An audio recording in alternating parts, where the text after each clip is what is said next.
April 3, 2017 Real Estate Capital Scoreboard April 2017. Chicago, Illinois, April 3, 2017 Most of March, benchmark rates marched upward in step with the second Fed rate hike prompted by continued economic growth. Due to hawkish Fed statements, pundits expect rates to reach a 3% handle for longer-term debt based upon the current trajectory. In the face of rising rates, and correspondingly lower financing demand, how are various funding sources retooling to remain active? The following summary tackles key players active in the permanent financing arena. CMBS, numerous borrowers with maturing conduit debt are unable to effectively restructure their loans per currently stringent underwriting requirements. Major financial institutions and banks issue bonds, keeping the vertical strip and maintaining strong relationships with horizontal strip investors per risk retention guidelines. Pricing is tighter, resulting from higher quality loan offerings. Leverage up to 75% is available for premium deals, but 70% is more common. Agencies, workforce and affordable are the two most important words when discussing best pricing and terms for multifamily housing with the agencies. The GSEs are very focused on meeting their housing goals, as well as energy efficiency to various green program discounts. Discussions surface about more creative options including construction loan and pre-stabilization funding.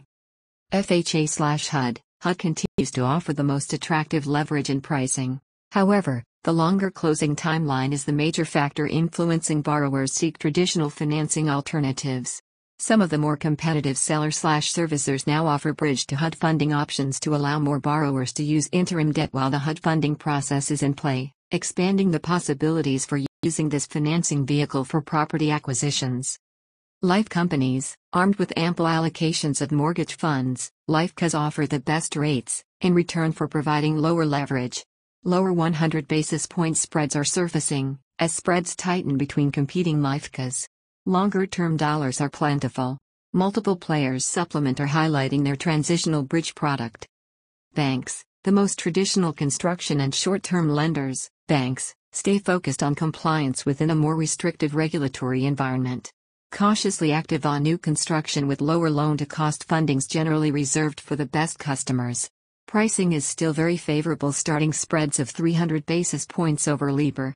Term loans up to 7 years are available for balance sheet lending, although interest rate swaps will be required to protect fixed rate risk. Small regional and community banks may be more aggressive on term and leverage, but generally limited to loans of $15 million or less. Debt funds, helping borrowers with loans that the aforementioned funding sources find challenging. Debt funds provide higher leverage needs and more structured funding such as preferred equity, mezzanine, and bridge loans. Pricing is 100 to 300 basis points or more versus regular sources.